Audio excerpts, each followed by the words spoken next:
Hi everyone, welcome to this IES live video. Here at the IES, we're trying out a new format to engage with our YouTube audience, where we sit down with experienced professionals across the sector and across the IES network, and we put your questions to them live as we are right now. And our first very special guest is Eric Valentine, who I'm sitting with right now on the virtual IES sofa. As well as being chair of the FWR, that being the Foundation for Water Research. Eric has a whole range of experience and expertise across academia, civil engineering, and even a bit of environmental hydraulics, I think. But we'll hear all about that in a moment. But for now, Eric, it's good to see you. Welcome to your live.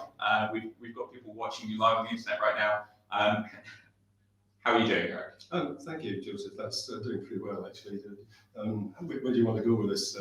Well, do you want to just start by introducing yourself? Okay. Well, I'm here at IES as chairman of the Foundation for Water Research in the process of endowing IES with the funds that FWR have held for some years to make good use of it, as we have been doing in the past.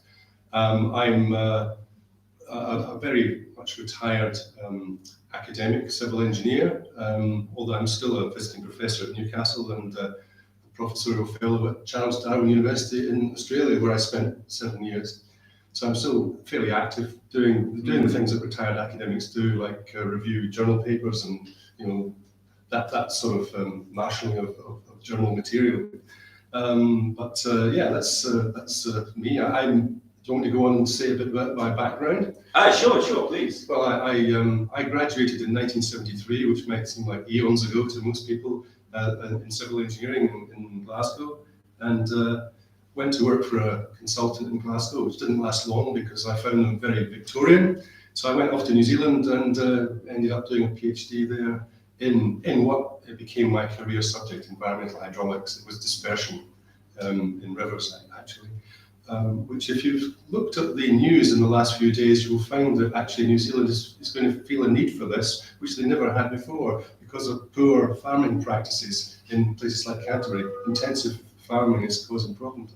But anyway, that led me into a period with the Ministry of Works in New Zealand, which was at that time a direct in physical modelling, actually, for large hydro projects and river issues. And I was really sort of on the very early cusp of the computational developments. So basically, I've surfed computational hydraulics through my career, and it's become ever more environmental hydraulics, and you could even describe it as geomorphology with numbers. So it's been very much about understanding the mechanisms of the physical world in terms of water flows, coastal and river, sediment transport, that sort of thing. So that's, and I spent 18 years at Newcastle University, and I spent a further 7 years, which was an end of career adventure in the Northern Territory in Australia. Yeah, so this is, I'm particularly interested in this. I mean, not only topics but countries, but I'm particularly interested in this Darwin element. Yeah, I haven't been afraid to travel and to go places, and the opportunity arose to do that. That was a chair funded by the Northern Territory Power and Water Corporation, because they wanted to stimulate research activity at the university, which I think actually worked. But big projects. I think the biggest continuous project was looking at the water quality of Darwin Harbour, the mixing in the harbour, and the disposal of effluent. I mean, the Australians use the word pristine a lot about their environment, and they wanted to keep it that way. Sure. In the Northern Territory it was. So that was an immense study, really, over 10 years. I mean, beyond my retirement, I still worked on it. Sure. That really, Darwin Harbour, for those of you who are not familiar with it, which you may not be, is a large natural harbour of between 500 and 700 square kilometres, depending on where you draw the line. And it has macro tides, it has 8-metre tides, which in the tropics is quite unusual and interesting. So actually modelling it as a computational hydraulics issue is quite challenging. But that involved some years of data collection and ground truthing with dye studies, lots of helicopters and boats, and it was an immense operation, with the culmination of producing a useful model which could be applied to real-time issues, and also design issues for locations of treatment outfalls, that sort of thing. And that's still in use. That's will be continuing to be in use for the foreseeable future. Yeah. But that was a very in-depth study, involving many PhD students as well. Good. Which was to be honest, supervising PhDs has been probably the highlight of my research career. I enjoyed that more than anything else. That's really interesting. Well, it's great to take someone from scratch, through to a doctorate, and they teach you in the end if you've got it right. I only ever lost one, and that was to the Iraqi war. not physically, but he had to leave the country because of the situation. So I felt my record was quite good in that respect. Yeah, well, no, it sounds like a very exciting piece of work as well, not just from the perspective of, like you said, being an adventure, but also the science. Well, no, the science of everything we did in the Northern Territory was groundbreaking, because you could turn over a rock and discover something new. And in the environmental hydraulics world, the large rivers and the coastal conditions are just so unlike anything else in Australia. You're talking about perennial rivers there, which don't exist further south, really. Lots of intense monsoonal rainfall, which feeds these from groundwater in the drier periods. It's a wet, dry tropical climate. Yeah, well, it's really interesting. I mean, it's like you say, it's such a unique climate, even in the context of Australia and that part of the world. But I think while we're on the topic of the younger generation, we've got a lot of younger people on our YouTube audience. I mean, to talk to them, particularly early careers professionals. Sure. I suppose my question would be, if you're thinking to the next generation of PhD students across environmental science, but also civil engineering, is there anything, what would you say to that next generation of people? Well, the students I had came from all sorts of backgrounds, from mathematics through to the softer end of science, in terms of policy and things like that. So there was quite a range of them, but they were all doing topics that were of physical interest in the end, because that's what I studied.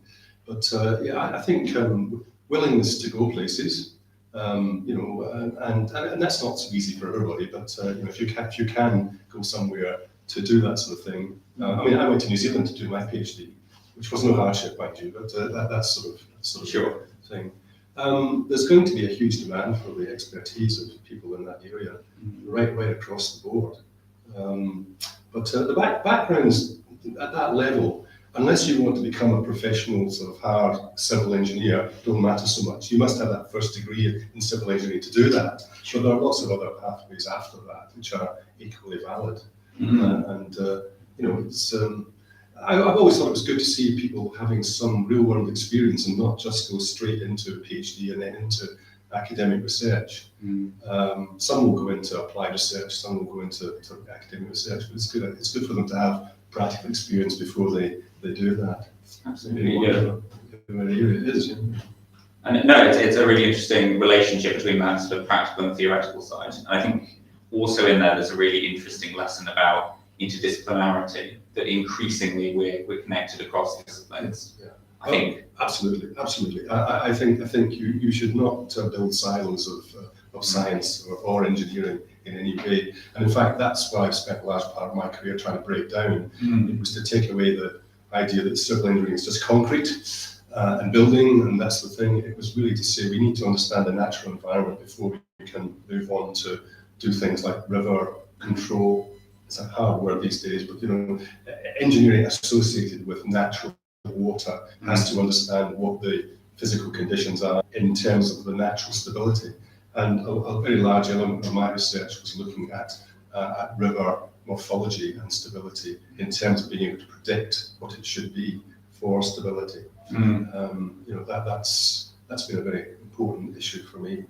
Definitely. To try and widen those connections. And it's only going to become more so for the next 10 years or so as the climate Yeah, well, absolutely. I think that the connections between so-called subject areas are going to actually meld one into the other. So there's going to be quite a lot of broad.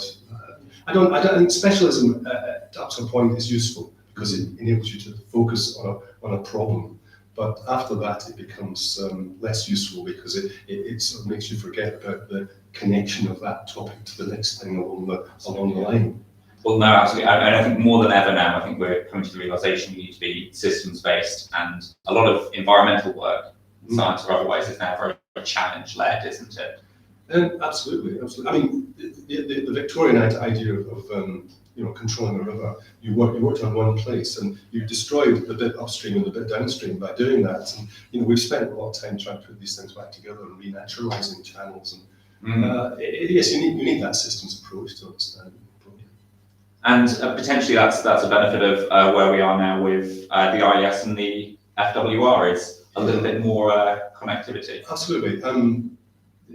IES has been very strong in air and land issues, and I think we saw this as an opportunity to increase the water area, to make the whole connection holistic, across those subjects.